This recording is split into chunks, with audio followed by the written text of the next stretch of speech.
Hi, I'm Anita K, a life coach and author of Behaving Bravely. I'd like to thank the doctors for having me on because it's so important that we all move forward together in this time of unique uncertainty.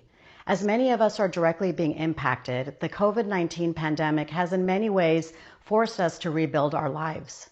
And this will require choosing to face each day with courage. I've had to mind shift my own courage in extreme hardship and adversity. And what I uncovered, I hope, can be helpful to those that are struggling to rebuild right now. It's not easy to be strong positively and consciously. Trust me, I know. That's why I wrote Behaving Bravely, because being brave means listening to that voice and then stepping into the fear that almost always shows up. At one point, I lost nearly everything: my marriage, my business, my finances, a parent, aspects of my health, all challenging my viewpoint of my own self-worth.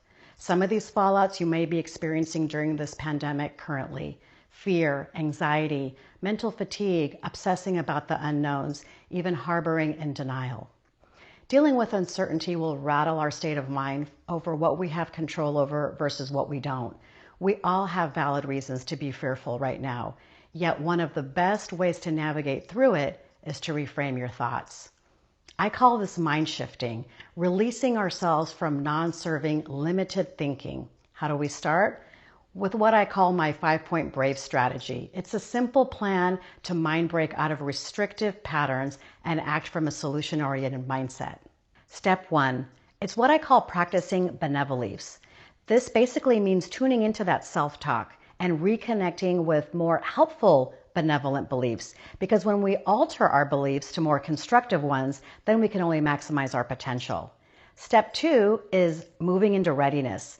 And that means really admitting that we have a problem before we can even begin to change it. So this requires reframing our theme of thoughts as well, and recognizing to committing to that now to evoke any type of change.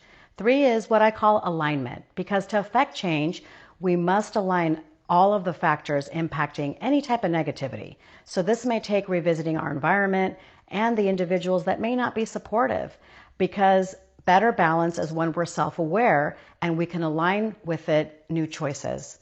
Step 4 is what I call vision. It means we have that clear picture of our desired destination and the road and how to get there. And while we're creating this, it's imperative that we view ourselves very honestly and compassionately. And step 5 is engagement, because once that plan is created, it's time to take action. But this isn't a one-time step. It's a process of action and reaction, and basically learning all along the way. Integrating the simple wisdom keeps us worthy of our personal empowerment. In the wake of the uncertainty, managing our wellness relies on finding meaning in our everyday lives. That keeps us in our truth. As we navigate through challenging times, I believe bravery will lead us into our new normal. Now is the time to explore our thoughts deeper, strengthening what I call lion-like courage for resiliency.